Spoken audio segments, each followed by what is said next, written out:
Welcome to my home. My name is Miho Hashimoto, a professional interpreter based in Tokyo. I was born in Houston, Texas, grew up in San Francisco, Kobe, and Tokyo, so I am a bilingual in English and Japanese. Ryunosuke, thank you for these great questions. It's too bad we couldn't do this face-to-face, but I hope my answers are interesting enough. This might not be the type of answer you'd expect, but since my field of interpreting is in business, my prime concern is to help everyone get their job done without the language barrier.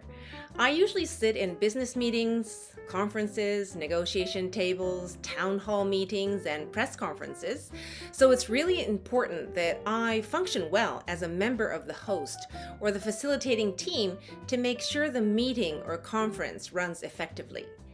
And the interpreter's specific role, again, is to clear that language barrier so that every participant can speak and listen clearly and comfortably. Now, technically speaking, the interpreter needs to excel in 3 areas. Number 1, accuracy. Yes, no surprise. Translating correctly is a given. Machine translation can do that well enough nowadays. Number 2, speed. Interpreters should not waste everyone's time with bad performance. So we have to think very quickly and come up with the right translation on the spot. If I can't come up with the right word and I'm like, what's the word? We don't get time to look up dictionaries in front of the audience. So as I interpret, I'm constantly thinking what to say next. So it's a pretty tough exercise. Finally, number 3, nuance. I often say it's not just what you say, but also how you say it. We need to choose the right words, know when to pause, speak at a comfortable volume, and modulate your tone of voice. We also need to be conscious of articulation, rhythm, or intonation, and even adjust between a light or serious tone. I also try to pay attention to nonverbal cues such as body language and facial expressions. So obviously we need to be a good speaker, but actually we're required of heavy multitasking. For example, listening, speaking, and memorizing. In order to deliver the translation, the interpreter needs to be able to listen to the speaker and remember every single word that was mentioned in the last 30 or 60 or 90 seconds. Or when translating simultaneously, you need to be able to listen and speak at the same time.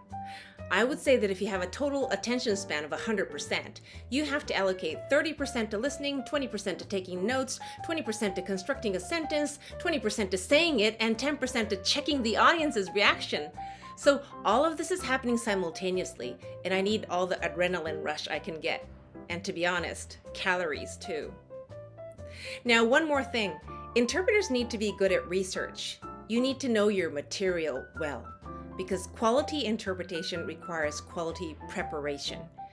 In business, there are all kinds of industries and fields, and each one uses a ton of jargon that I'm not familiar with.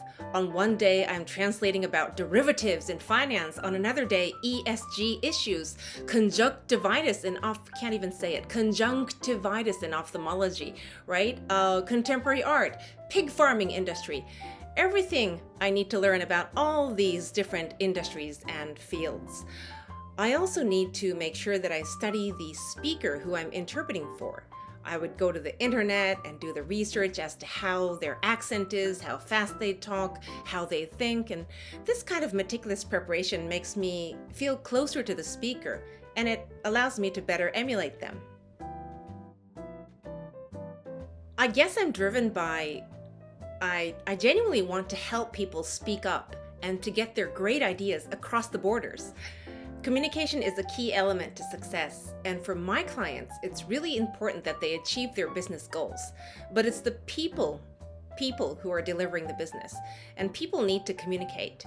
The bigger the project is, the more people are involved, and various stakeholders with different interests need to really have talks and come to an agreement. So whether it be team building, negotiation, conflict resolution, or an acquisition, I believe that the power of dialogue is really the key to all of this, To achieve success in any project that involves 2 or more people, you need to have good conversations. And when you present your work to somebody else or announce something to the public, to the world, again, you want to deliver a mighty good presentation. However, as is the case with most international businesses, people speak different languages. And so that's why I'm there to help.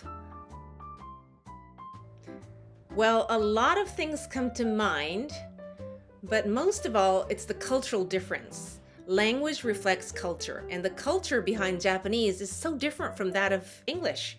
Simple examples like pie in the sky. We don't have pies in the sky in Japan. We have painted mochi on canvas. What is mochi? You can't translate word for word. Oni ni kanabo in Japanese means ogre with an iron ore. But what does that mean? I might translate Popeye on spinach, if that translates well. You have to translate across cultures, with exotic food, strange creatures like ogre, different beliefs like if you see a tea leaf floating upright vertically in your green tea, it is said to be good luck, but that's nonsense in English. So overcoming these culturally impossible translations by providing additional context or even coming up with a completely different expression to get the message across. As you can see, it's not just about translating the words. It's about conveying the intention of the speaker. I guess that's why we're called interpreters, not translators. What communication skills does a successful business person have? Well, I've had the honor of meeting many successful people to interpret for, and some of the commonalities I see is, well, in a nutshell, they know their business inside out, so you can tell that they are extremely thoughtful when they speak. They have lots of good contents to talk about, and they have insights, and they engage the listener with sincere, powerful speech. They're sensitive about details too, like body language or being careful not to use difficult, fancy words. So I think it helps to have a lot of vocabulary. And finally, I think successful people are very keen to detect misunderstandings in communication. When somebody doesn't understand what you're saying, they don't get frustrated because they know that everybody sees things differently. And there's so much diversity in the world already that some logic or concepts do not communicate well the first time you convey them. So I think a good speaker is patient and they're tenacious, maybe repetitive if needed. If something isn't coming through, say it again in a different way. Try again until you've made yourself understood. And this requires patience and hard work. But I think it's worth it because one of the keys to a successful business is definitely communication. That's it. Thanks everyone for watching. All the best.